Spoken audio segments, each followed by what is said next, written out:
Baik, selamat siang untuk Angga Saputra. Ada Angga Saputra? Iya, selamat siang Ibu. Oh, iya, ada ya. Oke, baik ya. Sambil nunggu teman-teman yang lain ya, kita sambil ditunggu dulu aja. Nanti mulai Iya. jam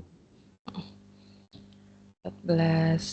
Ya, kita tunggu 10 menitan lagi deh.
Baik, saya mulai aja ya.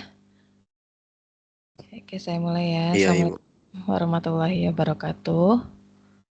Waalaikumsalam warahmatullahi wabarakatuh. Iya, selamat siang untuk Angga Saputra. Mungkin yang lainnya belum join nih, atau mungkin ada kesibukan yang lain.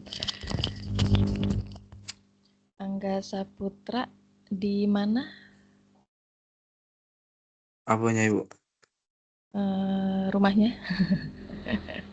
Asli mana? Alamat rumah Mm-mm. di Talang Betutu, Ibu. Di mana? Di Talang Betutu. Oh, betul tuh. Tapi jamnya sama kan? Jam sama jamnya. Oh, sama kan? Sekarang berarti semester berapa ya? Masuk semester 4, Ibu. Oh, masuk semester 4. Oke. Saya panggilnya Pak Angga atau Mas Angga nih? Panggil Angga, Pak, Ibu. Enggak aja. Iya. Udah ini, udah ngumpulin tugas belum Angga? Udah, Ibu. Udah kan ya? Udah saya nilai belum? Baru semalam kayaknya, Ibu, ngirimnya.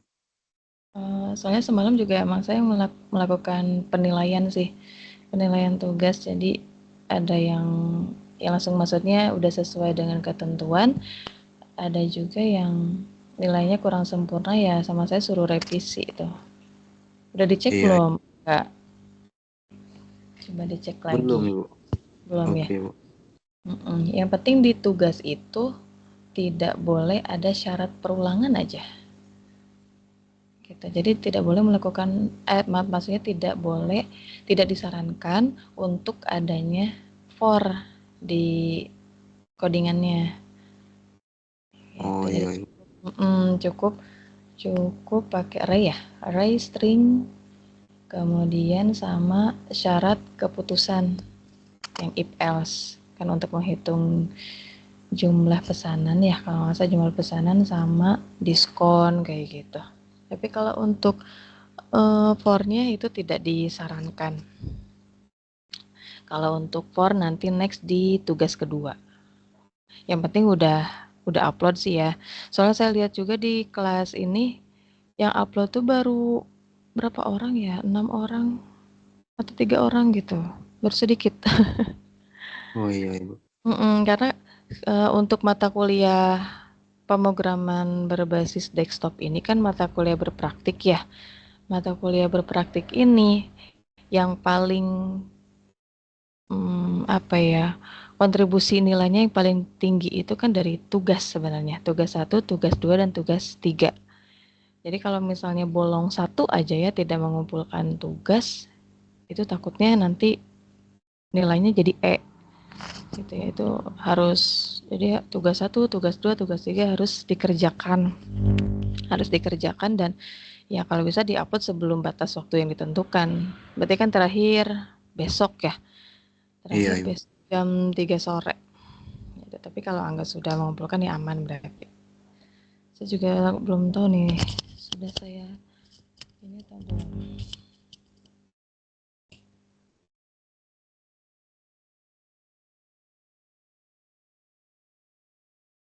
Aktivitas belajar keempat ya.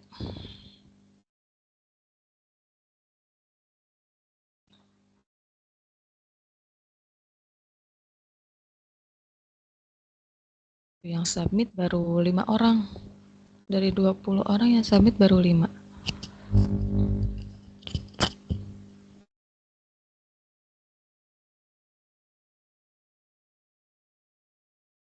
Oh iya, belum saya nilai ya, Angga ya. Iya, Ibu. Oh, baru semalam ya ininya ya. Iya, Ibu. Oh iya, saya udah tutup laptop jam segitu. Kayaknya saya semalam juga ngenilai itu dari kapan ya? Dari sore sampai jam 8-an. Jadi pas Angga ini udah tutup laptop saya.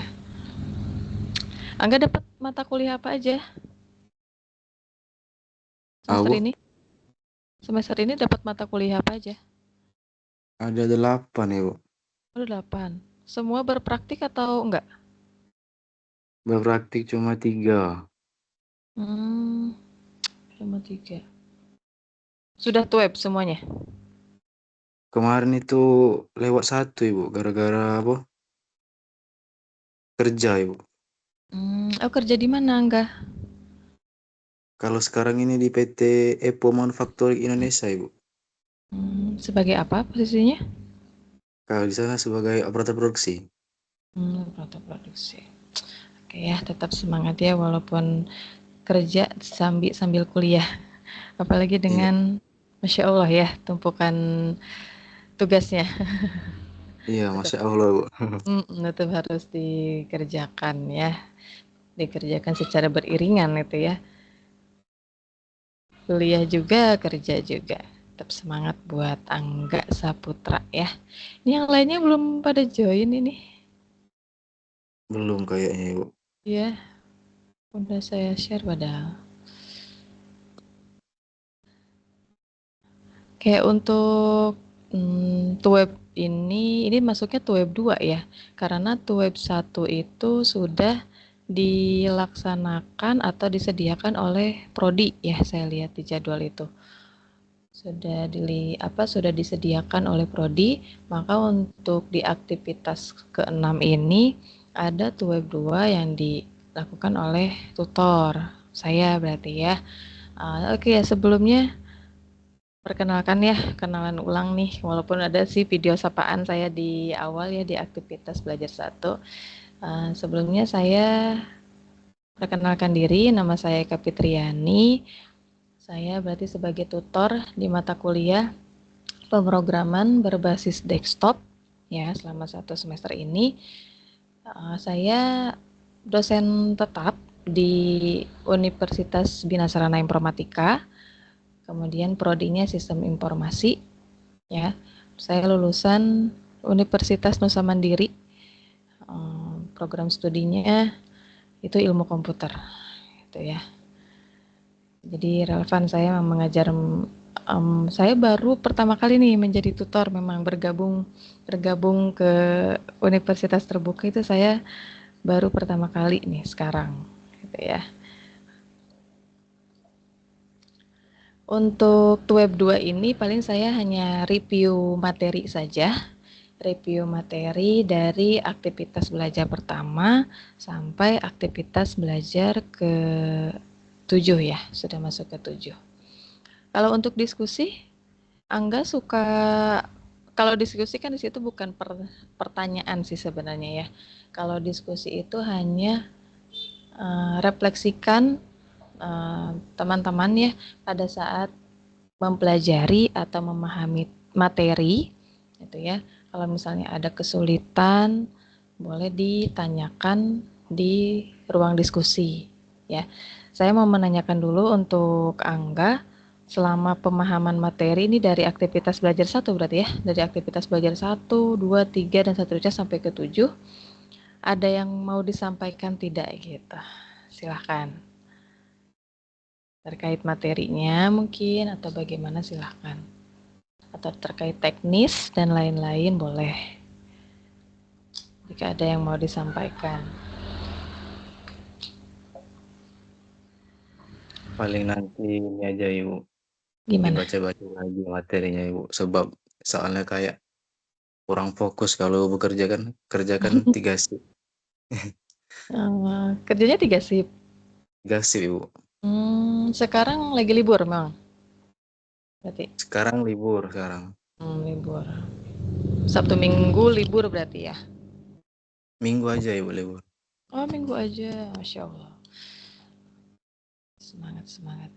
Iya, kalau untuk pemahaman materi lebih lanjut sih sebenarnya mahasiswa bisa membaca modul ya, modul yang sudah disediakan kan di Perpus UT ya. Di situ ada, boleh silahkan dibaca saja terkait teorinya. Baik, saya akan screen.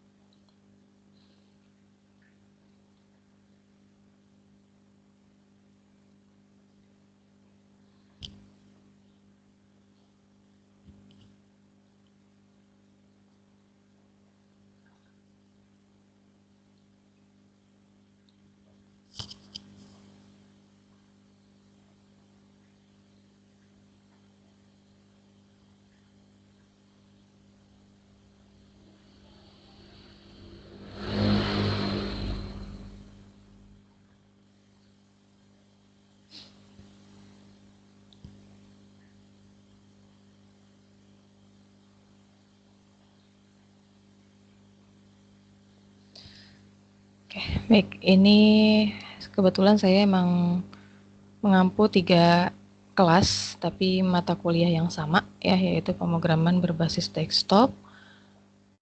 Bentar. Sekarang sudah masuk ke aktivitas belajar ke-7 ya. Saya hanya mereview materi saja untuk hari ini ya. Review materi dari pertemuan 1 sampai pertemuan ke-7. Dan berikut paling nanti saya akan menanyakan terkait tugas saja. Nah, perlu saya ingatkan lagi untuk mata kuliah pemrograman berbasis desktop ya. Untuk partisipasi dan keaktifan Anda dalam tutorial online ya, ini kontribusinya 50%, tugas 1, tugas 2 dan tugas 3. Ini sangat penting. Jadi harus dikerjakan dan harus diupload sebelum tanggal waktu yang ditentukan. Karena kalau misalnya nanti jika salah satu tidak dikerjakan, maka nilai akhir mata kuliah menjadi E, gitu kan. Ini yang dikhawatirkan. Jadi lebih aman, ya mudah-mudahan sesibuk apapun ya teman-teman, sambil kerja juga ada waktu luang untuk bisa mengerjakan tugas gitu ya, dengan tepat waktu. Kemudian ada 50%-nya lagi, yaitu nilai akhir mata kuliah diambil dari nilai UAS. Paling teman-teman nanti membuat project ya. Cuman untuk terkait penilaian dan lain-lain itu nanti dari UT-nya langsung, jadi tidak ada sangkut paut dengan saya sebagai tutornya. Kalau untuk UAS, saya hanya penilaian dari segi tugas saja, tugas 1, tugas 2 dan tugas 3. Gitu. Kemudian kalau untuk terkait diskusi itu sebenarnya opsional ya. Maksudnya opsional tuh kalau misalnya emang ada yang perlu didiskusikan, boleh langsung diterapkan aja di situ, maksudnya ya, direfleksikan saja gitu di forum diskusinya. Tapi kalaupun tidak ada ya nggak apa-apa, karena yang menjadi penilaian penting dalam mata kuliah ini khususnya yaitu pengerjaan tugas saja, tugas 1, tugas 2 dan tugas 3 ya.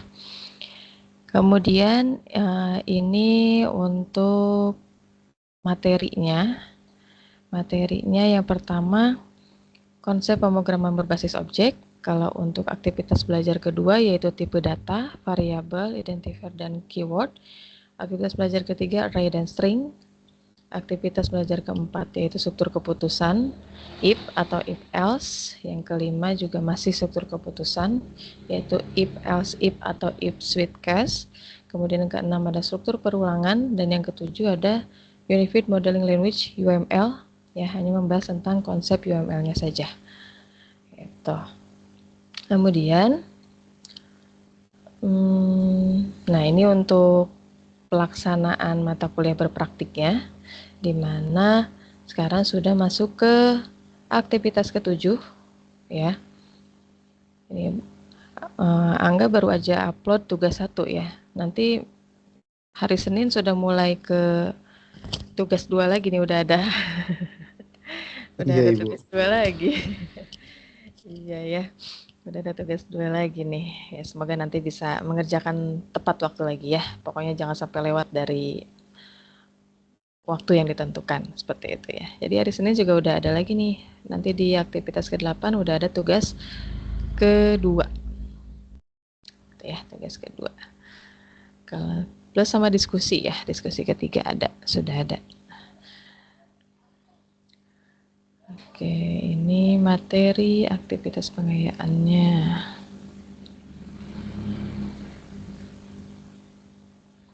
Kalau untuk web 1 ini sudah disediakan oleh Prodi ya. Nanti bisa dilihat lagi aja kalau misalnya mau dilihat lagi materinya terkait mata kuliah berpraktik.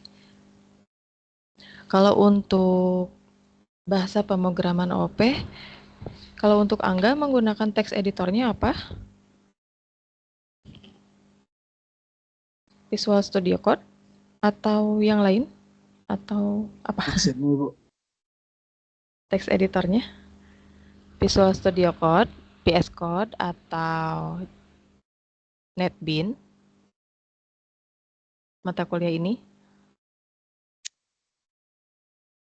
Kalau kemarin itu Visual Code, Bu. Oh, VS Code. Oke. Kayaknya Visual Studio Code ya. Soalnya sama, saya juga menggunakan Visual Studio Code. Tapi ya tergantung kenyamanan dari teman-teman semua sih ya, mahasiswa maksudnya. Kalau misalnya mau menggunakannya NetBeans boleh, ya VS Code boleh atau yang lainnya boleh. Yang penting nyamannya pada saat nanti ngoding aja, gitu ya. Kemudian untuk dasar-dasar OOP ini yang harus diketahui ya, itu ada kelas, objek, atribut, dan metode ya. Itu yang harus diketahui oleh kita pada saat belajar OOP, karena itu dasar-dasarnya OOP. Ada kelas, objek, atribut, dan metode. Contoh kalau untuk kelas itu template untuk menciptakan objek, gitu ya. Contoh, misalnya kita akan membuat kelas mobil. Nah, berarti nama kelasnya yaitu mobil. Kemudian yang kedua ada objeknya. Kalau objek itu dibuat berdasarkan definisi yang ada di dalam kelas ya, atau ciri-ciri dari mobil A misalnya, gitu ya. Mobil A ini dia punya spesifikasinya yaitu berwarna merah dan kecepatannya misalnya 100. Itu objek. Objeknya yang mana? Yaitu yang tadi, inisiasinya itu yang mobil A, yang didapat dari nama kelasnya. Kemudian ada atribut. Kalau atribut itu data yang dipresentasikan karakteristik dari suatu objek atau ciri-ciri dari kelas gitu ya, atau dari ciri-ciri dari objek tersebut. Mobil pasti kan mempunyai warna, merek misalnya seperti itu, dan lain-lain. Kemudian kalau untuk metode, kalau metode itu berarti perilaku yang bisa dilakukan oleh objek gitu ya. Contohnya misalnya kelas mobil, hidupkan mesin, tambah kecepatan, kurangi kecepatan. Kemudian ada lagi misalnya lakukan pengereman. Nah gitu, itu masuk ke metodenya. Itu contoh sederhananya ya.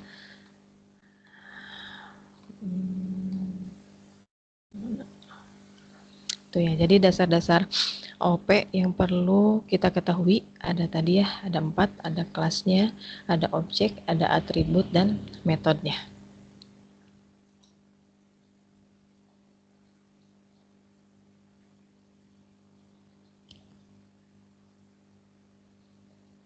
Nah, untuk OOP adalah dalam bahasa Indonesia dikenal dengan pemrograman berorientasi objek ya, metode pemrograman yang berorientasi objek. Kelebihan dari metode PBO sendiri adalah maintenance program lebih mudah dan program yang dibuat dapat lebih mudah dibaca dan dipahami.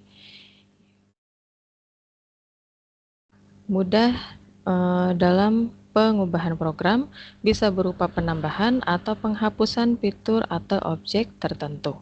Kemudian objek-objek di dalam program dapat digunakan sesering mungkin oleh programmer untuk menyimpan objek-objek yang dirancang ke dalam sebuah modul yang dapat disisipkan ke dalam baris kode baru. Itu ya kelebihan dari OP. Ini contohnya yang tadi. Misalnya nama kelasnya mobil,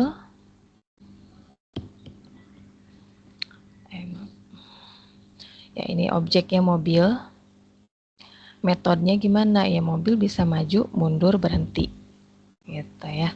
Kemudian eventnya apa, dia pintunya bisa dibuka, ditabrak atau didorong.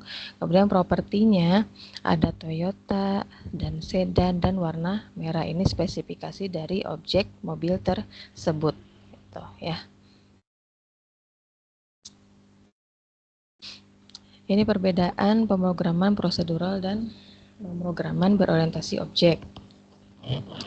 Kalau untuk prosedural, diselesaikan dalam bentuk prosedur atau metode. Program merupakan urutan instruksi. Program dipecah-pecah ke dalam subprogram. Fokus utama pada prosedur dan metode. Kalau untuk PBO dia dalam kesatuan objek gitu ya. Jadi metode bisa dijadikan satu kesatuan yang disebut objek. Objek-objek dalam PBO bersifat aktif. Kemudian cara pandangnya, program bukan merupakan urutan-urutan instruksi saja, tetapi bisa diselesaikan untuk menyelesaikan suatu masalah. Itu contoh perbedaan dari prosedural dengan PBO-nya.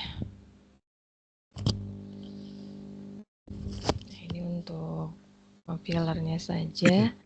Sebuah perangkat Linux software yang menerjemahkan kode sumber shortcode sebuah program komputer ke dalam kode objek atau objek code atau file binary ya. Nah, ini untuk tahapan-tahapan kompilasi. Ini yang di atas itu kalau kita menggunakan bahasa pemrogramannya C++. Nih kan. Jadi ada include stdio.h integer main void gitu ya, printf hello world return 0. Ini akan menciptakan menghasilkan kata hello world ya. Jadi harus ada dasarnya include stdio.h.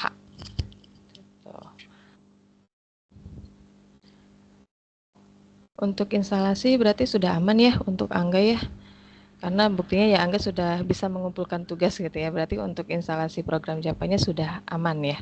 Kalau di sini instalasi Java-nya bisa dilihat di modul ya, sudah ada proses instalasinya di buku bacaan pokoknya yang berbasis pemrograman berbasis desktop. Jadi menggunakan Visual Studio Code ya kalau untuk Angga ya. Baik, itu untuk aktivitas belajar pertama. Yang kedua ada tentang tipe data. Tipe data, variabel, identifier, dan keyword. Kemudian mahasiswa di pertemuan kedua ini ya, atau aktivitas belajar kedua ini itu harus tahu materi tentang tipe data, variabel, identifier, keyword, dan operator, dan cara menggunakan variabel dalam kelas, objek, dan metode. Ya. Kemudian ada juga mengidentifikasi macam-macam tipe data beserta ukurannya. Karena kan tipe data dalam pemrograman itu kan ada banyak. Mana ya materi inisiasinya? Tipe data itu di dalam bahasa pemrograman itu kan ada banyak pemrograman ya. Ada tipe data integer, ada karakter, ada boolean. Ini contohnya yang di layar, misalnya char. Char itu tipe data yang biasanya terdiri dari angka, tanda baca, huruf, atau bahkan karakter khusus. Jadi memiliki hanya satu karakter saja. Contohnya nama saya Eka. Berarti itu mempunyai 3 karakter. Tapi kalau nama itu dinamakan dengan string. Gitu, karena string itu kan artinya dia kumpulan dari beberapa karakter. Jadi karakternya lebih dari 1. Gitu ya. Tapi kalau misalnya hanya A, B, C gitu ya, itu yang dimaksud dengan karakter. Gitu ya.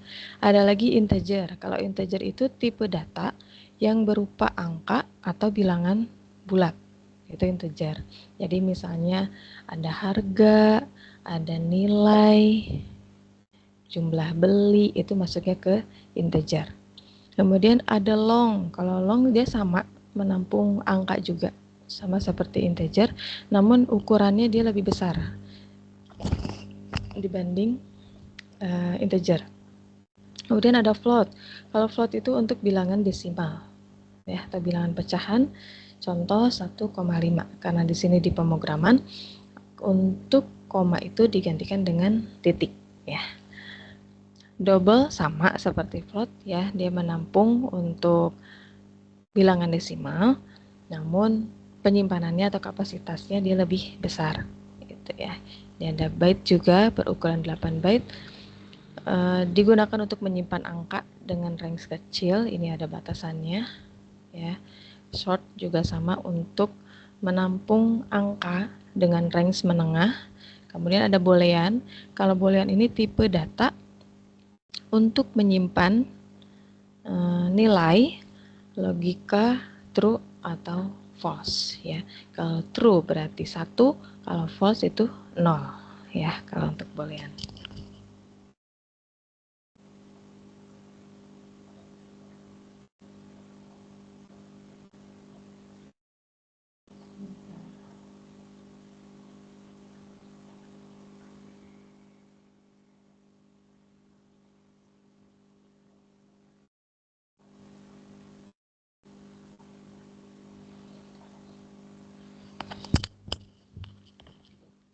Itu tipe data primitif. Ada lagi tipe data reference.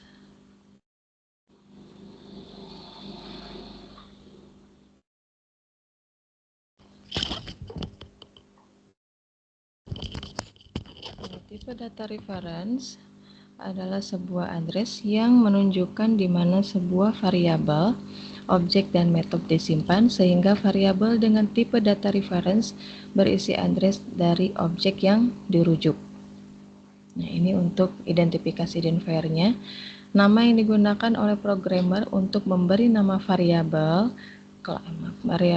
kelas, dan metode akan dicek oleh compiler sehingga nama yang digunakan harus berisi huruf atau abjad, angka, dan underscore. Gitu ya. Kalaupun misalnya kita menamakan atau membuat nama variabel atau nama atribut, nama kelas, kalaupun menggunakan 2 kata itu boleh, tapi harus menggunakan underscore, jangan menggunakan spasi, gitu ya. Kemudian identifier tidak boleh mengandung spasi. Nah ya, jadi kalaupun misalnya 2 kata boleh, tapi harus menggunakan underscore, gitu ya. Jadi tidak boleh menggunakan spasi. Dengan spasi atau diawali dengan angka, serta tidak boleh menggunakan keyword yang telah digunakan di pemrograman Java. Di setiap pemrograman, khususnya di Java itu kan pasti ada ketentuan-ketentuan keyword yang sudah ditentukan, gitu ya. Kita sebagai programmernya pada saat membuat nama variabel, nama kelas, metode, dan lain-lain itu jangan sampai sama dengan keyword yang sudah ada di Java, gitu ya. Harus ada bedanya, gitu. Ini contoh identifier ya. Dunia Java itu nama kelasnya, ya, nama kelas yang dibuat. Ini string adalah bahwa identifier yang diambil dari Java library. Kemudian ada sistem, itu untuk identifier yang diambil dari Java library juga. Ada out, itu diambil dari Java library juga. Println itu diambil dari Java library juga. Kalau untuk main diambil dari Java. Kemudian yang args itu diambil juga dari Java, ya. Nah, ini keyword yang ada di Java, karena masing-masing kayak di Java, kemudian di Python, C++, dan lain-lain itu pasti ada keywordnya. Ini contohnya yang di Java. Jadi keyword ini, ya, daftar keyword ini tidak dapat digunakan sebagai identifier, gitu ya. Semua receive word menggunakan huruf besar, kecil, lowercase, dan khusus keyword const dan goto tidak digunakan di Java tabel 2.1. Contohnya tadi kan string itu harus menggunakan S-nya kapital, gitu ya. Kalau misalnya S-nya kecil itu nanti beda lagi. Kemudian ada lagi integer. Kalau integer dia menggunakan hurufnya kecil semua, gitu ya.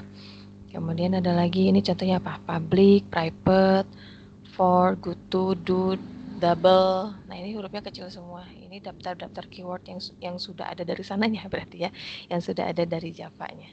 tapi tidak bisa kita gunakan sebagai penamaan identifier gitu ya. Nah, ini untuk literal. Literal itu konstanta, nilai variabel atau nilai konstanta atau nilai objek data. Kalau untuk nilai variabel, variabel itu kan sifatnya dia berubah-ubah, tapi kalau untuk konstanta dia nilainya tetap, gitu ya. Dia nilainya tetap. Contohnya yang dari dulu sampai sekarang nggak berubah nilainya yaitu tetap apa? Luas lingkaran ya, rumus luas lingkaran pi-nya 22/7, 3,14. Itu termasuk ke nilai konstanta. Karena apa? Dari dulu kita mungkin waktu dari kecil ya, waktu SD kita belajar rumus lingkaran sampai sekarang itu tidak berubah. Itu termasuk ke nilai konstanta. Jadi nilainya tetap.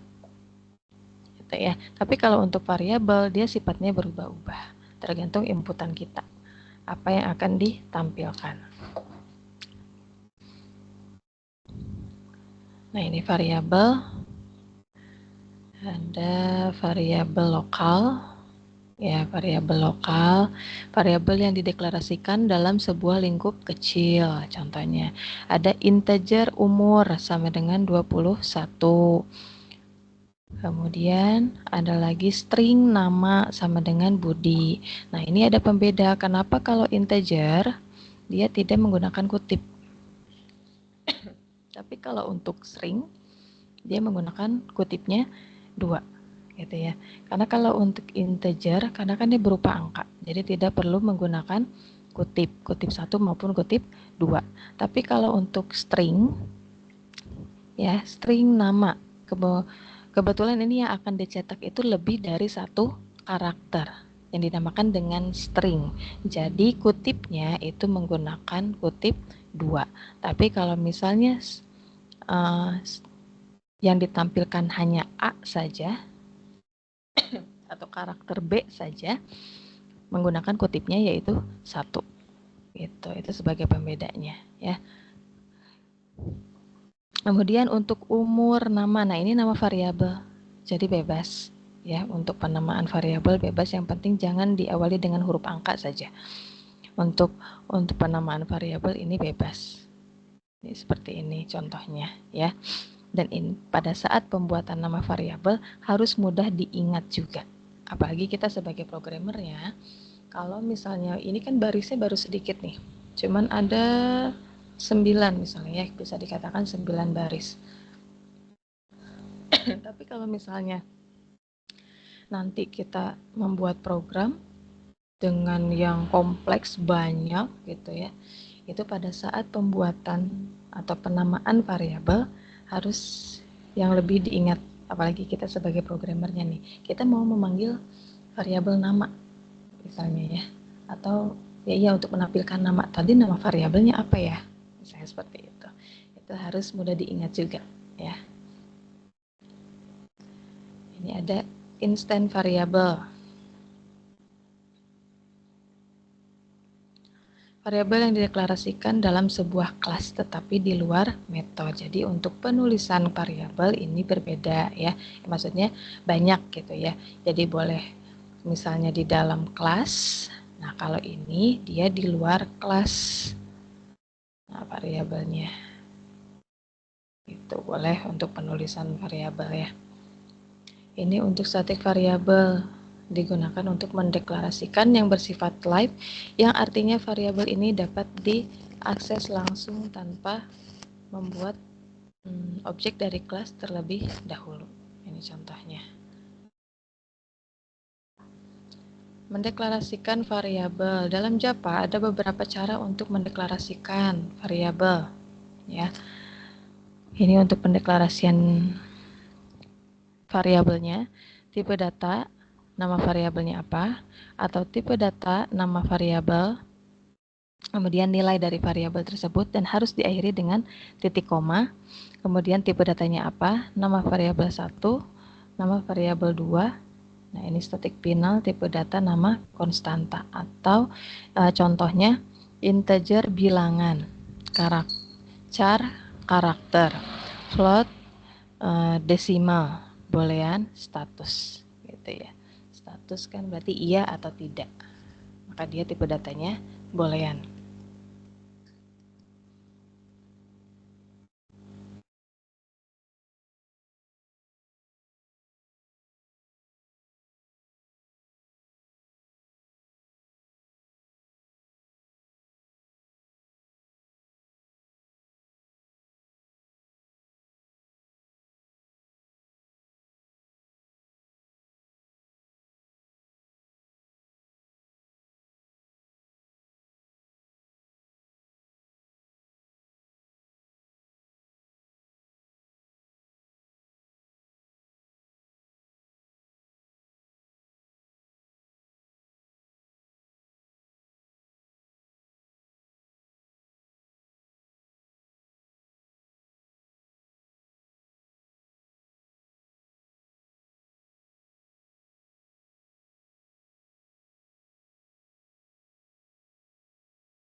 Baik, saya lanjut ya. Mohon maaf dijeda sebentar, tadi saya minum dulu.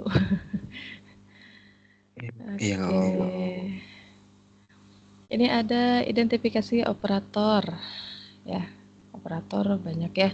Ada operator aritmatika gitu. Ini termasuk dalam operator aritmatika, ini ada penjumlahan, pengurangan, perkalian, pembagian, modul, sisa bagi. Ya, sisa bagi ada increment dan decrementnya. Nah, ini kalau untuk sisa bagi, Angga tahu untuk sisa bagi bagaimana? Misalnya 5 mod 2, berarti berapa coba? Sisa bagi. Ada 5, sisa bagi itu kan bisa dikatakan mod. 5 mod 2. Sisa baginya berarti 1 hasilnya.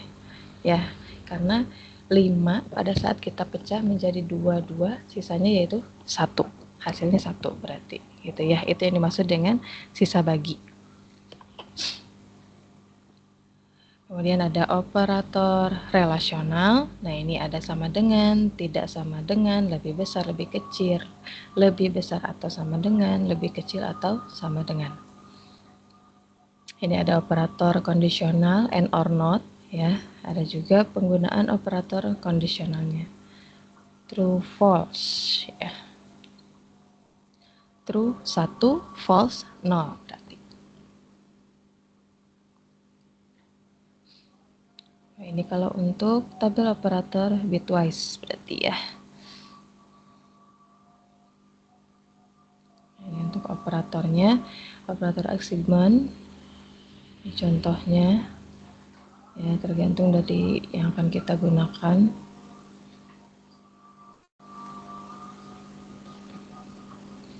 Kegiatan belajar kedua menggunakan variabel dalam kelas, objek, dan metode. Jadi kelas adalah untuk menciptakan suatu objek.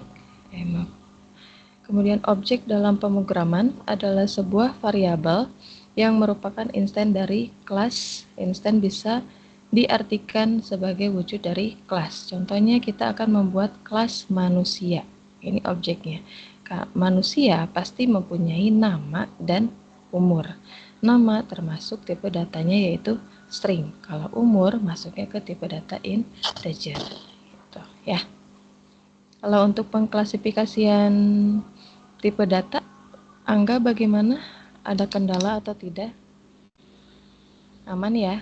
Jadi tahu misalnya tipe data integer digunakan untuk apa, nama untuk apa, string untuk apa, karakter, boolean, float misalnya ya, dan lain-lain. Oke, selanjutnya aktivitas belajar ketiga. Kalau untuk aktivitas belajar ketiga, kita sudah belajar materi tentang array string ya. Kemudian ada metode pada array dan string.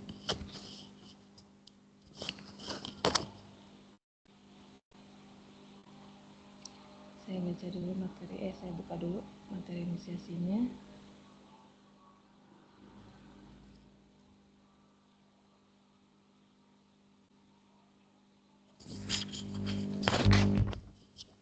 pemrograman berbasis desktop untuk inisiasi ketiga yaitu array dan string ya. Array itu sebuah struktur data yang memuat data dengan tipe yang sama. Ini array.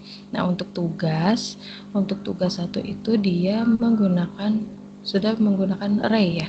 Array dalam memuat struktur data dalam memuat data dengan tipe yang sama. Ukuran array bersifat tetap. Artinya array akan mempunyai ukuran yang sama sejak pertama kali dibuat.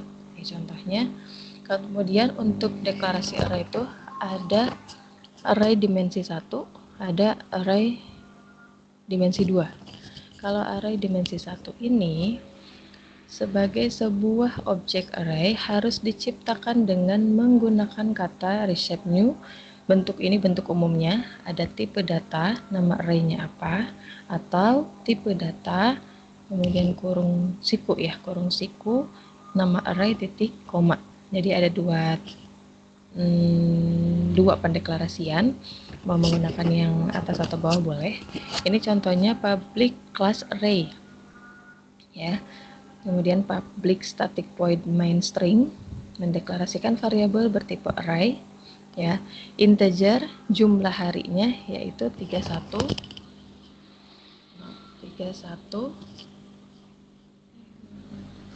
ini 31 29 31 30. Kita akan mencetak bulan Januari memiliki plus jumlah hari 0. Maka yang akan tercetak yaitu yang 31. Kenapa? Karena kalau array itu dimulai dari angka 0 ya. Jadi ini 0 1 2 3. Gitu. Jadi ini ada 3 0 1 2 3. Pada saat kita akan menampilkan array yang ke-0 yaitu maka yang muncul yaitu yang 31. Karena array dimulai dari angka 0, bukan dimulai dari angka 1. Tuh ya.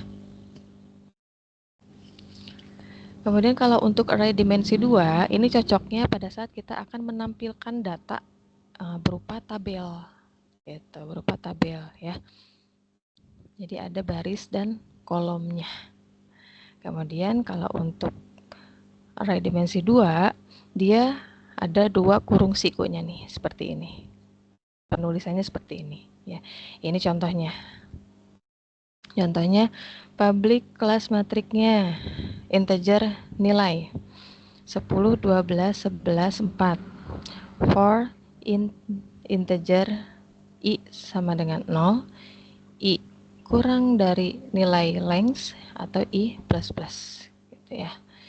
Nah, ini contoh untuk array 2 dimensi. Kemudian ada lagi untuk identifikasi string. Untuk penulisan string atau pendeklarasian string juga ada banyak. Ya, ini ada cara pertama, string kurung siku nama titik koma, atau yang kedua string nama kurung siku titik koma, atau cara ketiga yaitu dengan kata kunci new, berarti ya string nama sama dengan new string. Nah, ini untuk batasannya, batasan karakternya berapa, misalnya titik koma ya. Untuk string, pendeklarasian string ada banyak nih, jadi tergantung mau yang mana yang digunakan. Ini untuk identifikasi stringnya yang dimulai dari data 0 ya. Ini array, karena array dimulai dari angka 0. Data 0 akan menampilkan atau mempunyai nilai 64. Data 1 mempunyai nilai 65 gitu, dan seterusnya. Pada saat kita print line ya atau cetak, nah, seperti ini. Mana yang akan kita tampilkan? Berarti hasilnya seperti ini. S1, S2, S3, S4, selamat pagi, good morning gitu ya. A, B, C, D, E, dan B, C, D. Gitu.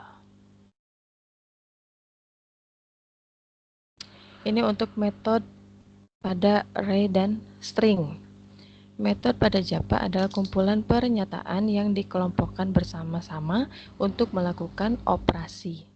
Objek memiliki data, yaitu atribut itu seperti ciri-ciri dari objek. Kalau metode itu tingkah laku. Contohnya, kita akan membuat kelas senjata gitu gitu ya, membuat kelas senjata. Kemudian ciri-ciri dari senjata itu apa? Itu yang akan kita masukkan ke atribut. Contohnya ada jumlah pelurunya, jenisnya, nama senjatanya apa, beratnya, warna, dan lain-lain. Kemudian metodenya, apa yang bisa dilakukan oleh senjata tersebut, ternyata dia bisa melakukan tembak. Ada lagi lempar, ada lagi kurangi peluru atau tambah peluru dan reload gitu ya. Jadi itu cara kerjanya dari objek, atribut, dan metode ya. Nah, ini pada saat kita implementasikan ke codingan kelas senjata, atributnya string, nama, integer, jumlah peluru. Harus ada titik koma nih. Kemudian ada metodenya. Metodenya apa? Yaitu tembak. Ya, jumlah peluru, dan ada juga reload. Jumlah pelurunya ada diberi nilai di sini, yaitu 300. Itu ya, ini metode sama ya, sama saja. Pembuatan metode juga sama ya. Itu untuk materi inisiasi ketiga. Kalau untuk inisiasi keempat, nah inisiasi keempat ini sudah masuk ke struktur keputusan ya. Sudah masuk struktur keputusan, yaitu if dan struktur if else. Kalau misalnya struktur if itu ya dia hanya mempunyai satu pernyataan atau satu kondisi saja gitu.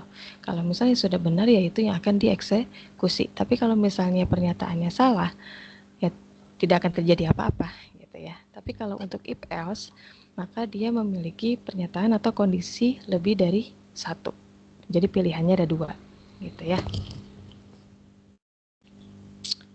Untuk materi inisiasi,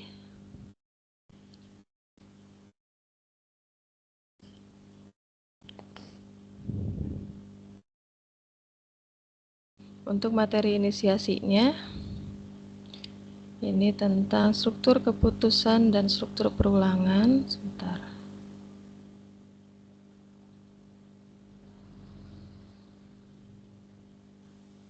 Udah. Yang pertama yang tadi struktur if. Percabangan if adalah percabangan yang hanya memiliki satu pilihan saja ya. Artinya pilihan di dalam if hanya akan dikerjakan kalau kondisinya benar. Tapi kalau salah ya tidak akan melakukan apa-apa gitu ya. Maka dia akan lanjut eksekusi ke perintah berikutnya. Jadi kalau misalnya kita implementasikan pada kegiatan sehari-hari, jika saya lapar, saya makan. Udah stop sampai situ. Jadi cuma ada satu pilihan saja gitu. Tapi kalau untuk yang if else, nah kalau if else dia lebih, berarti ya lebih dari satu pernyataan. Contohnya if jika saya lapar saya makan, else saya minum, misalnya gitu. Boleh, karena kan ada pilihannya gitu ya. Jadi boleh makan atau boleh minum nih, yang mana? Tergantung kita yang sebagai manusianya mau melakukan makan atau minum nih gitu. Tapi kondisinya situ lapar. Kalau lapar identik dengan makan ya. Jadi ada dua kondisi atau dua pilihan, yaitu if else. Ini contohnya. Ada string condition hujan. If jika kondisinya cerah, maka sistem outprintannya atau dia akan mencetak naik Gojek karena cerah gitu ya. Else sistem outprint land yaitu naik Gokar. Tapi kondisinya ini sudah kita beri nilai yaitu hujan, maka yang akan tercetak yaitu naik Gokar karena hujan gitu ya. Jadi untuk yang if yang pertama ini tidak terbaca oleh sistem gitu, karena sudah ada pendeklarasian di atas bahwa kondisinya itu yaitu hujan, maka yang akan dibaca yaitu kondisi kedua, maka yang akan ditampilkan yaitu naik gokar, gitu ya. Ini untuk if else if. Kalau if else if ya kondisinya lebih banyak lagi. If kondisi 1 ya, kemudian statement, else if kondisi 2, statement 2, else if kondisi 3, statement 3, else if kondisi 4, statement 4, else statement ya. Contoh, nilai kurang dari 90, maka yang dihasilkan grade-nya yaitu A. Nilai dari 80, grade B+, nilai lebih dari 70, grade B, nilai dari lebih dari 60, maka grade C+. Ya. Kalau misalnya kita pada saat menginputkan nilainya yaitu 70, maka yang dihasilkan yaitu grade B. Ya.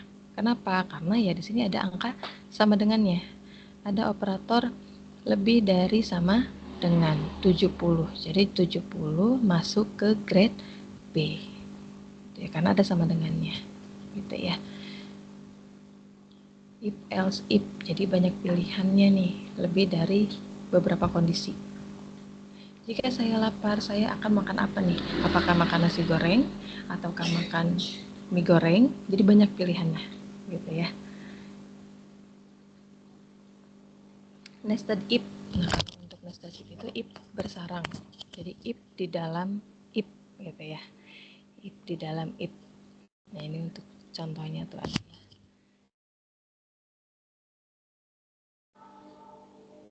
Ini integer angka sama dengan 8. Angka sama dengan 0. Sistem outprint angka plus bilangan genap. Ada if lagi. Jika angka kurang dari 10, maka lebih besar akan mencetak lebih besar 10.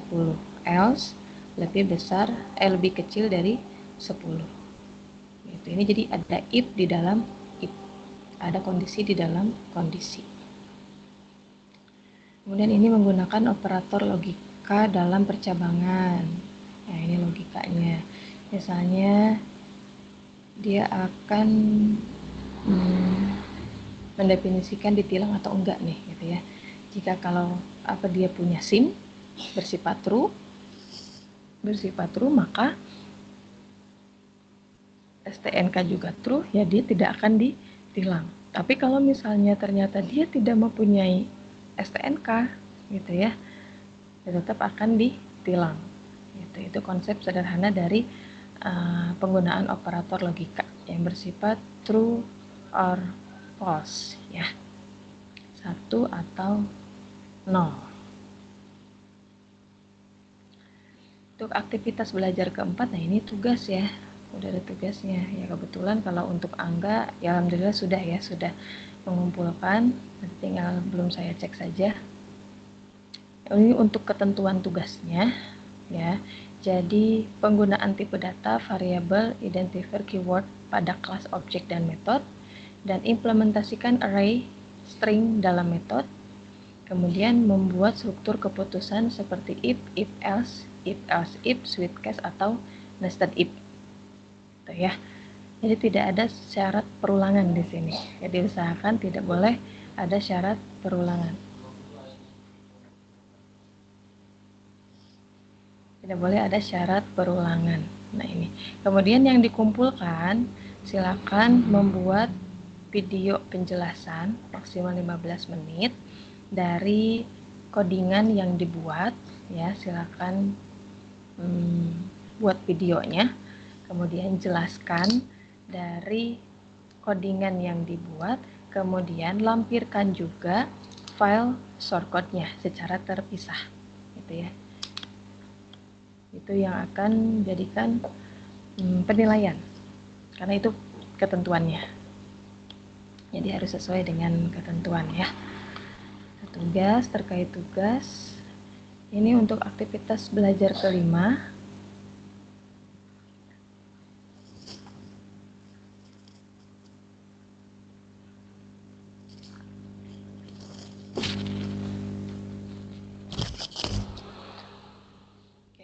aktivitas belajar kelima ini tentang sweet case ya.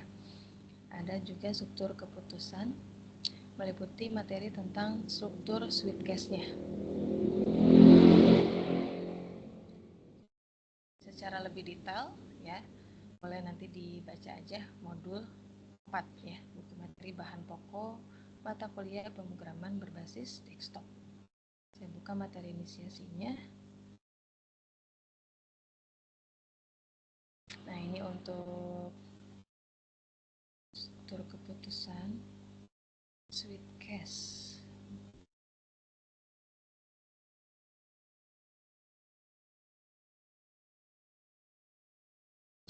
Ini untuk sweet case. Nah, ini ada bentuk umum ya, bentuk umum dari sweet case-nya yaitu switch ekspresi atau kondisi ya. Kalau di if else ini kondisinya apa? Case nilai 1 statement gitu. Break. Nah, ini yang membedakan dengan if else. Tapi di sini ada default. Default itu kalau di if else itu sama dengan else ya, jadi pilihan terakhir, default statement ya. Contohnya dia akan ekspresinya itu atau kondisinya itu yaitu lampu, kemudian ada case yang pertama merah, maka sistem akan mencetak lampu merah berhenti, kemudian break. Kemudian ada lagi case kuning, lampu kuning berhati-hati. Ada lagi lampu hijau, lampu hijau silakan jalan. Default atau else selain case merah, kuning, hijau, maka warna lampu salah. Misalnya kita menginputkan warna lampunya warna pink gitu ya, atau warna ungu, itu karena tidak ada di sini ya, maka dia akan membaca kondisi yang terakhir gitu. Maka akan mencetak warna lampu salah gitu ya, karena tidak ada di sini ya. Di kondisi pertama tidak ada, kondisi kedua tidak ada, kondisi ketiga tidak ada, dia hanya ada merah, kuning, dan hijau. Selain merah, kuning, hijau itu, maka yang akan ditampilkan yaitu warna lampu salah gitu ya. Ada lagi aktivitas belajar ke-6. Aktivitas belajar ke-6, nah ini sudah masuk ke perulangan ya. Sudah masuk ke perulangan, yaitu struktur perulangan for each atau while, do while ya. Ini untuk materi inisiasinya.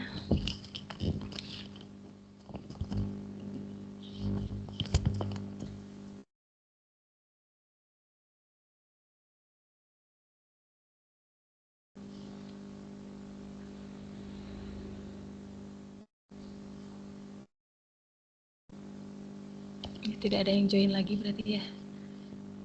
Sambil berjalan kirain ada yang bakal join lagi, ternyata tidak ada. Iya, nggak ada Ibu.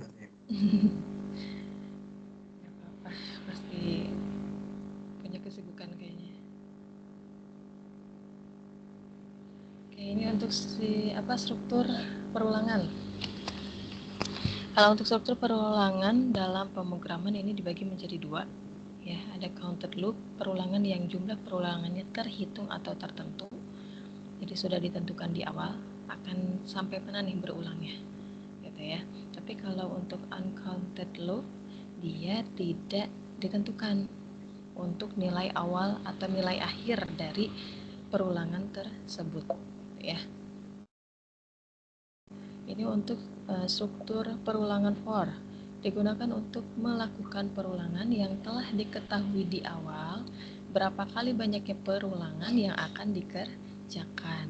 Nah, ini contohnya ya. Jadi ada start, titik koma, kemudian condition, titik koma, dan incrementnya. Contohnya, nah ini untuk contohnya. Public static point main string arts integer i ya.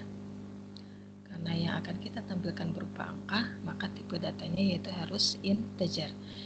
For I sama dengan 1, maka yang akan dicetak dimulai dari angka 1. Gitu ya, ini kondisinya.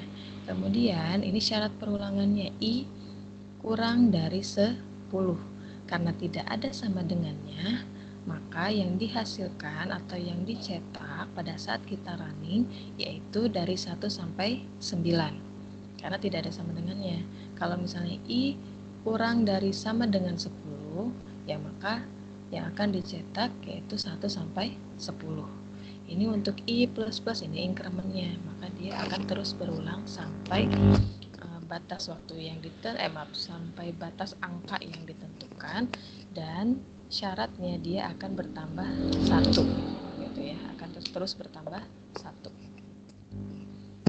Ini untuk for I sama dengan 1, titik koma I kurang dari 10, titik koma I++, maka akan mencetak yaitu variabel I. Ini hasil cetakannya. Jadi 1 sampai 9. Gitu ya. Struktur for each digunakan menampilkan isi dari array. Nah, kalau misalnya kita menggunakan array dalam perulangan bisa menggunakan struktur for each ya. Ini contohnya. Public class perulangan for each, integer angka membuat array-nya. Ya, berarti 4, 1, 3, 2, 25, 12. Kemudian perulangan for each-nya yaitu integer x angka. Nah, maka yang akan dihasilkan ya udah yang ini sama 4, 1, 3, 2, 25 dan 12. Cuman penulisan kode programnya seperti ini. Jika kita menggunakan perulangan for each untuk menampilkan isi dari array. Ada lagi perulangan while. Ya, kalau untuk perulangan while, perulangan yang melakukan pemeriksaan kondisi di awal blok perulangan akan dilakukan hanya jika kondisi yang didefinisikan terpenuhi, jika kondisinya bernilai benar. Ya, ini penulisannya seperti ini, beda dengan yang for tadi ya. Kalau untuk while, integer I sama dengan 1, while I kurang dari sama dengan 5. Kemudian sistem akan mencetak I dengan incrementnya yaitu I++, gitu ya. Hasil dari codingan ini yaitu 1, 2, 3, 4, 5 akan mencetak dari angka 1 sampai angka 5 karena ada sama dengannya. Yang ini yang while ya, I kurang dari sama dengan 5. Ini contoh yang while. Ada lagi do while. Nah, kalau untuk do while, modifikasi dari perulangan while yakni dengan memindahkan posisi pemeriksaan kondisi ke akhir perulangan. Ya, jadi dibalik posisinya, berbeda dengan tadi pada saat while. Integer I sama dengan 1, do, dia akan mencetak I, kemudian ini incrementnya I++, baru syarat perulangannya ada di bawah. Dia akan mencetak sampai berapa nih, berapa angka. Nyata I kurang dari sama dengan 5. Gitu ya. Jadi kebalikannya dari while. Gitu. Itu untuk aktivitas belajar ke-6. Ada lagi aktivitas belajar ke-7. Nah, kalau untuk aktivitas belajar ke-7 ini sudah membahas tentang Unified Modeling Language ya, ini UML. Di dalam konsep UML ini ya kita akan merancang atau membuat program berorientasi objek ya.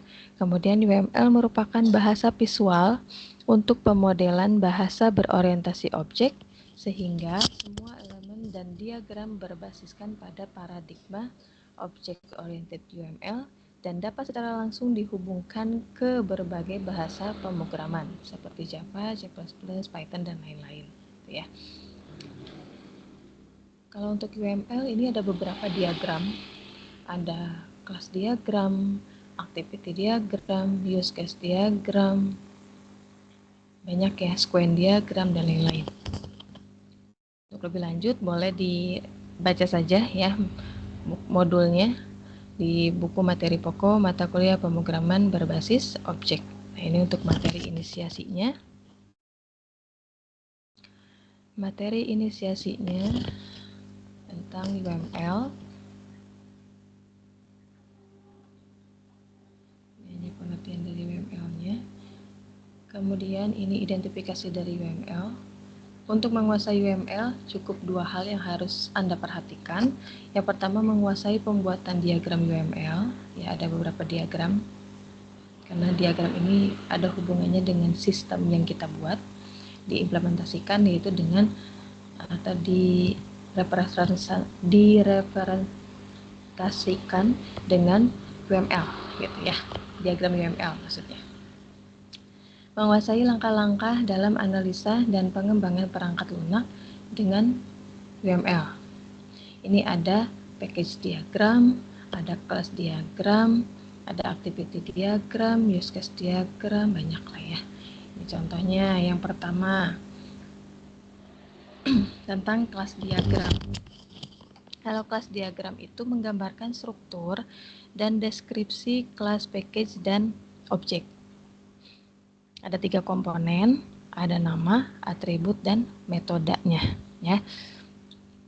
Kemudian atribut dan metode dapat memiliki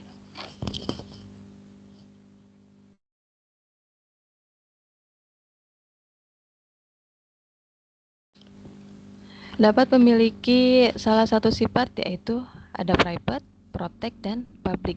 Kalau private itu tidak bisa dipanggil dari luar kelas yang bersangkutan. Jadi hanya dari kelas yang di situ saja gitu ya, yang bisa memanggil kelas. Tapi kalau di dalam luar kelas itu tidak bisa dilakukan pemanggilan karena dia bersifat private. Tapi kalau untuk protect hanya dapat dipanggil oleh kelas yang bersangkutan dan anak-anak yang mewarisinya. Kalau untuk public boleh siapa saja bisa memanggil ya atau bisa menampilkan dari penamaan kelas tersebut karena dia bersifat publik.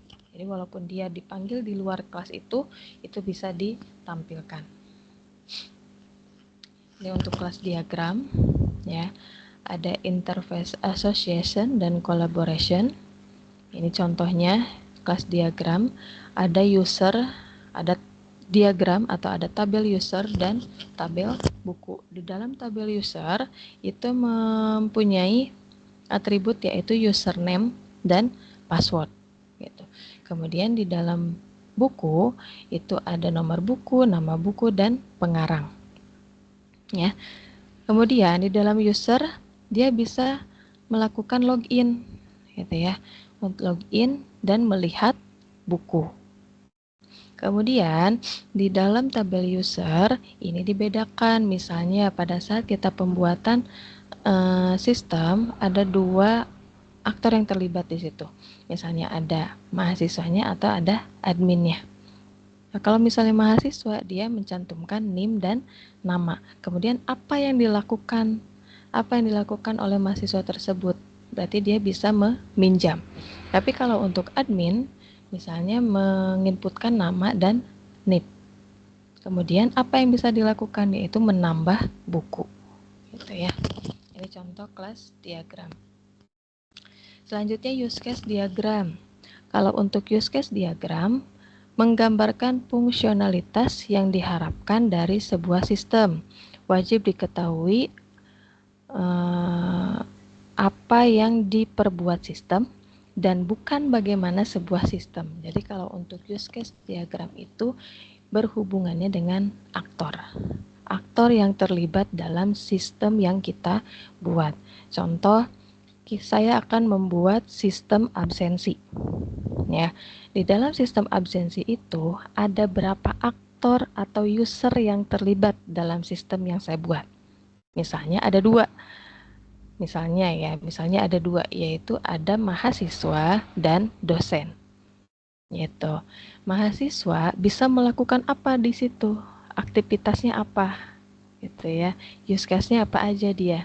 Misalnya bisa melakukan login, bisa melakukan absensi, bisa melihat rekap absensi, gitu misalnya. Kemudian dosen bisa melakukan apa?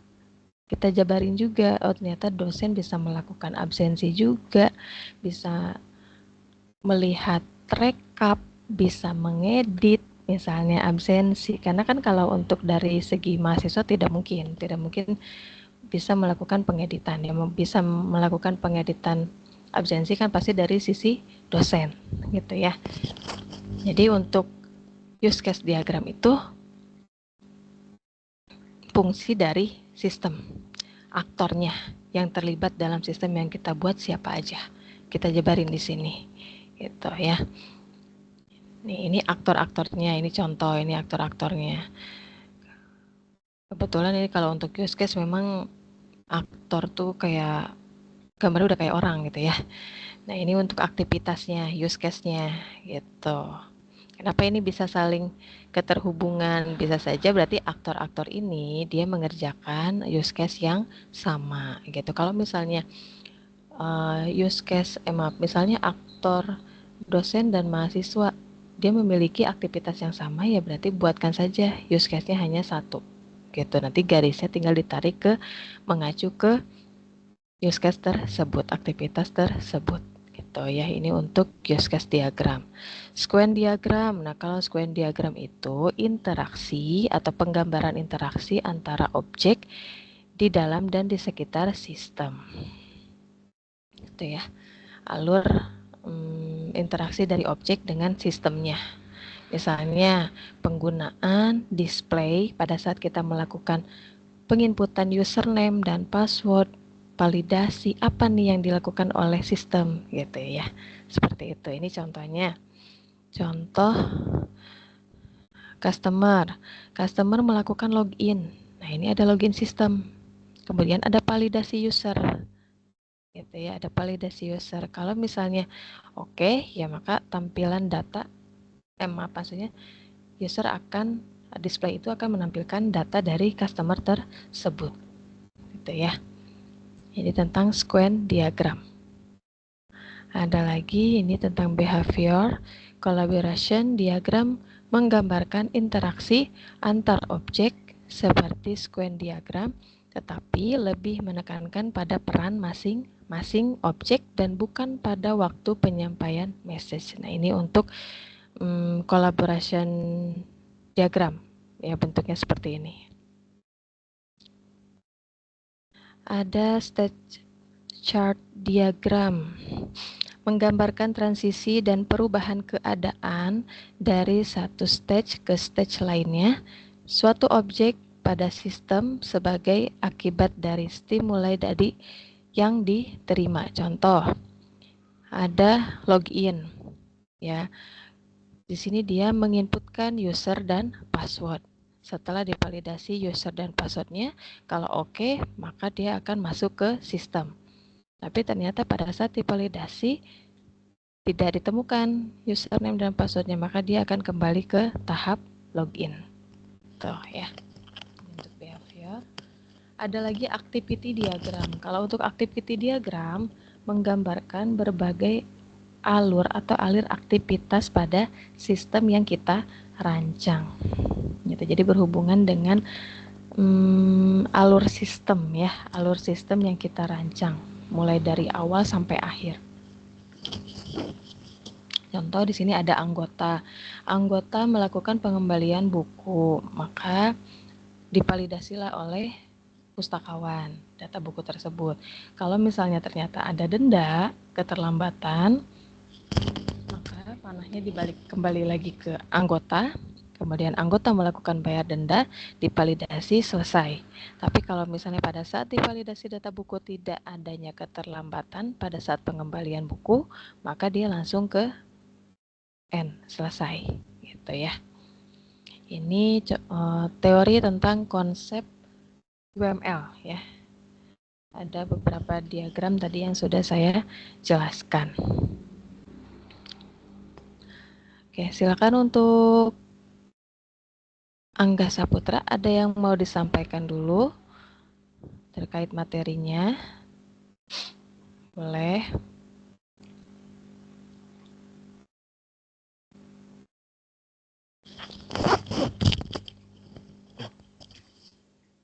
Ya, kalau untuk sekarang ini Bu, Gimana? paling diulang-ulangi lagi materinya Bu yang Ibu sampaikan. Iya, mungkin kalau misalnya lagi ada waktu luang ya bisa sambil dibaca-baca kembali ya untuk modulnya. Modulnya cetak berarti ya Iya Bu, untuk cetak. mahasiswa. Oh cetak ya, itu ya lebih bagus tuh berarti ya bisa sambil rebahan, bisa sambil dibaca, bisa sambil dibaca modulnya ya. Nanti di review saja untuk modulnya. Oke, paling saya akan share screen dalam Visual Studio Code-nya ya, sebentar.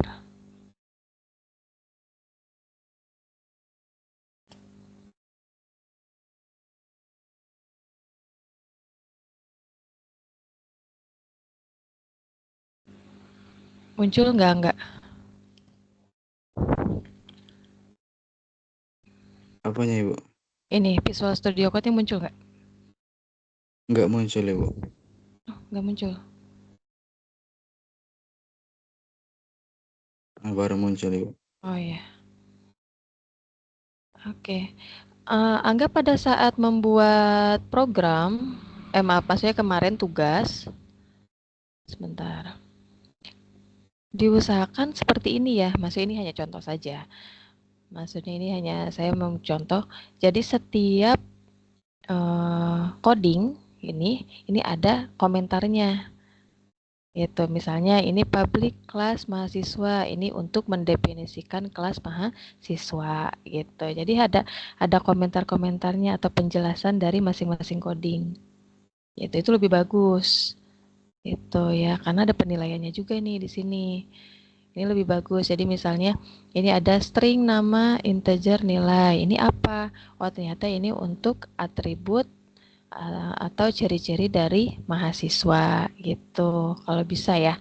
Mungkin next nanti saya juga belum ngecek sih yang tugas 1 nih yang Angga upload. Ya kalau misalnya belum seperti ini, mungkin nanti next di tugas kedua. Itu lebih bagus lagi kalau Oh. ada komentar gitu ya, sertakan komentar seperti ini. Gitu, komentar seperti ini. Apalagi pada saat pembuatan video ya, video penjelasan ya lebih bagus seperti ini gitu ya. Ini contoh public kelas mahasiswa. Ini saya membuat kelas MHS gitu ya, disingkat nih. Di dalam kelas mahasiswa ada ciri-ciri dari mahasiswa tersebut. Kita membuat atributnya yaitu nama dan nilai. Nama termasuk ke tipe data string, kalau nilai termasuk ke tipe data integer. Gitu. Kemudian kita metodenya apa nih? Membuat metode untuk mengecek apakah mahasiswa lulus atau tidak. Void cek kelulusan. Nah, ini nama metode ya, ini nama metodenya. Dan ada perulangan di sini, if else. If ya, nilai lebih dari sama dengan 60, maka sistem akan mencetak nama plus dinyatakan lulus. Else, kalau misalnya diinputkan yaitu kurang dari 60, ya maka sistem akan mencetak nama plus dinyatakan tidak lulus. Nah, perlu Angga ketahui ya, kalau untuk penulisan ini, contohnya yang saya blok, ini kan pernyataan ya. Di antara kutip dua ini, walaupun misalnya di sini kita typo, ini boleh. Karena apa? Dia tidak akan mengaruh ke hasil runningan. Dia akan tetap running gitu ya. Karena dia hanya berupa pernyataan. Ya walaupun misalnya ada typo nih di sini, ini boleh, aman gitu ya. Tapi kalau misalnya yang sangat berpengaruh pada apa namanya, codingan, itu yang ini nih, misalnya yang nama ini kan variabel nih, ini variabel, di sini variabel nama tuh hurufnya kecil semua. Pada saat kita panggil di sini ya, misalnya n-nya besar, nah ini pasti langsung merah, debug dia gitu ya. Jadi Ini sangat berpengaruh nama. Ya kalau misalnya gini aja, namanya Angga, tapi pas di misalnya ada ketemu temen di jalan, saya panggil Anggi, Anggi, kamu nengok nggak? Pasti nggak bakal nengok, gitu ya. Orang nama saya Angga, gitu kan istilahnya. Gitu. Jadi harus sesuai kalau untuk nama variabel yang kita deklarasikan di atas dengan pemanggilan yang di bawah itu harus sama. Tapi yang pernyataan yang di antara kutip dua ini bebas. Walaupun misalnya mau ada typo di sini, mau gimana pun itu bebas, nggak bakal ngaruh ke codingan. Gitu ya. Nah, ini kemudian kita membuat metode mainnya. Titik awal program dijalankan ya. Public static void main string ya. Ini tuh untuk metode yang dijalankan pertama kali oleh Java gitu ya. Kemudian kita membuat objek dari kelas mahasiswa. Kelas yang kita buat yaitu MHS mahasiswa, cuma saya singkat jadi MHS. Lalu kita membuat objek M1 sama dengan new MHS kurung buka kurung tutup titik koma.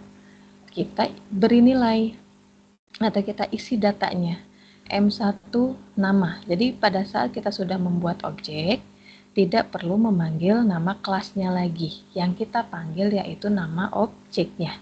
M1 titik nama. Namanya siapa? Budi. Kalau misalnya M1 nilai sama dengan 75. Nah, ini yang membedakan ya, yang tadi saya bilang, kalau untuk string, dia menggunakan kutipnya 2, kutip 2 atau kutip 1. Kalau misalnya kutip 1 itu, misal di sini hanya A saja. Nah, gitu. Hanya satu karakter. Tapi kalau misalnya yang akan kita tampilkannya itu lebih dari beberapa karakter, ya berarti menggunakan kutipnya 2. Kemudian kalau tipe data integer itu tidak ada kutip 1 maupun kutip 2. Gitu ya. Kemudian kita memanggil metode untuk dicetak ya. M1 titik cek kelulusan. Cek kelulusan dapat dari mana? Ya dapat dari sini. Ini kan metodenya. Gitu ya. Yang akan kita tampilkan. Kemudian ada lagi membuat objek mahasiswa kedua, MHS M2. Gitu ya. Kita isi lagi atau kita beri nilai lagi. M2.nama, M2.nilai. Sinta 80. Misalnya ini kalau kita isinya 50 gitu ya. Maka kita panggil lagi metodenya yaitu M2.check kelulusan. Gitu ya. Kita running.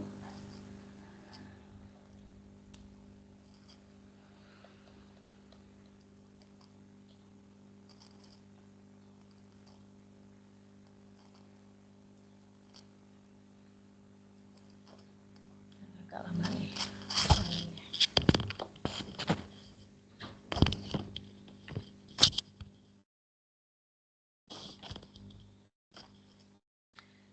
Nah, ini hasil runningnya. Budi dinyatakan lulus dan Sinta dinyatakan tidak lulus karena untuk Budi dia nilainya 75. Sedangkan untuk if else-nya di sini jika lebih dari 60 ya maka dia dinyatakan lulus. Kemudian kalau untuk Sinta karena dia nilainya 50 maka dia akan membaca else yang kedua yaitu dinyatakan tidak lulus. Gitu ya. Ini program sederhana ya, kumpulan dari kelas, metode, atribut, dan ada if else-nya juga gitu ya. Nanti next untuk tugas kedua ya, saya sarankan untuk seperti ini. Jadi masing-masing script atau codingan ada komentarnya atau penjelasannya. Tuh, ya. Ya nih, ini mobil. Nah, membuat kelas mobil. Di mobil ada apa aja atributnya? Ada merek dan warna. Kemudian kita membuat metode tampilkan info. Ya, merek plus merek. Warna plus warna. Baru kita beri nilai di sini, pengisian nilai. Mereknya yaitu Toyota, warnanya merah. Ya. Ini kita clear screen dulu. Nah, pada saat kita running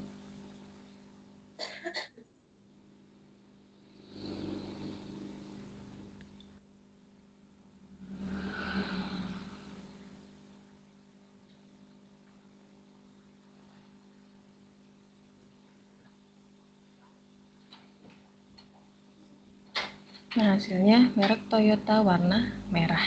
Gitu ya.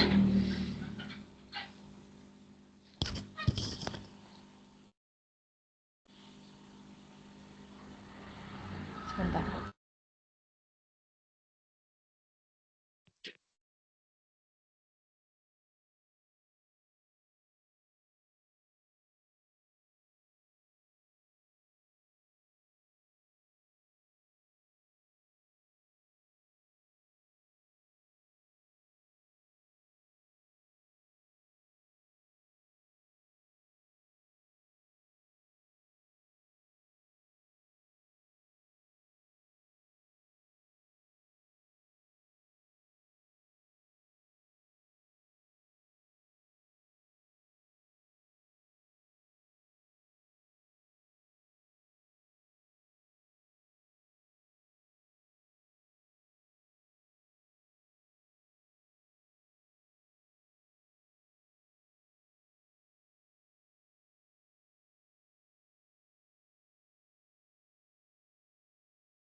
Baik, silakan Angga, ada yang mau ditanyakan atau ada yang mau disampaikan lagi, silakan boleh terkait Tweb hari ini ya, karena Tweb hari ini emang saya review materi ya, review materi dari aktivitas 1 sampai aktivitas ke-7 plus tadi pembahasan tugas juga, sama tadi menampilkan contoh sederhana ya yang ada di Visual Studio Code-nya.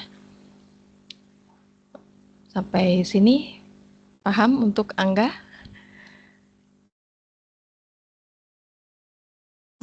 Sampai saat ini kayaknya masih belum paham, Bu. Soalnya kan baru terjun juga ke dunia pengkodingan nih, Bu. Oh, oh gitu ya. Kenapa mengambil sistem informasi Kemarin itu kuliahnya? Gimana? ada minat juga sih, Bu. Jadi programmer. Ya, cuman kemarin dari SMK otomotif tapi. Oh gitu. Sama kok, saya juga dulu waktu SMA-nya dari pertanian malah. Saya dari SMK pertanian tapi pas udah ini kerja di dunia perkodingan. Sangat-sangat bertolak belakang gitu. Gitu ya. Sebelum-sebelumnya emang di semester 1, 2 mata kuliahnya reguler biasa. Belum ngambil Biasa, yang Bu. praktik berarti ya. Oh gitu. Jadi Yang baru praktik, semester ini apa lagi selain mata kuliah ini? ada struktur data kalau nggak salah kemarin. Struktur data. Terus apa? Sama Yang ini? jaringan komputer, Ibu. Oh, oke deh. Semangat berarti ya untuk Angga ya.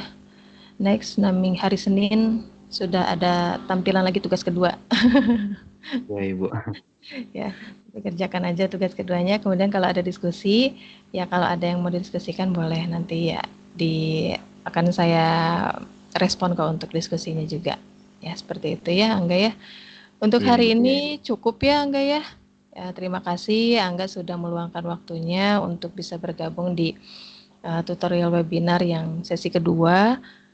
Ya, semoga nanti pada saat di web ketiga, ya teman-teman yang lain juga bisa bergabung ya. Tadi juga saya web di jam 9.30 yang kelas sebukan kelas Angga ya. Bahkan itu nggak ada yang join sama sekali. Hmm. Cuman saya mengerti nggak apa-apa. Cuman kan karena mahasiswa ada kesibukan yang lain gitu, nggak apa-apa kok. Oh, Yang penting ini tanggung jawab saya sebagai tutor, saya sudah melakukan tutorial webinar. Nanti juga untuk record recordnya juga nanti saya akan cantumkan di LMS juga kok. Jadi kan untuk mahasiswa yang ketinggalan tidak mengikuti web hari ini bisa melihat gitu ya. Oke, sekian dari saya untuk Angga. Salam sehat, semangat terus ya. iya ya Bu, Jangan sama-sama tugas ya. dan diskusi dan lain-lainnya. Semoga dilancarkan untuk semester ini, khususnya mata kuliah saya dan mata kuliah yang lain. Ya, oke. Sekian Amin. dari saya. Saya tutup. Wassalamualaikum warahmatullahi wabarakatuh. Waalaikumsalam warahmatullahi wabarakatuh.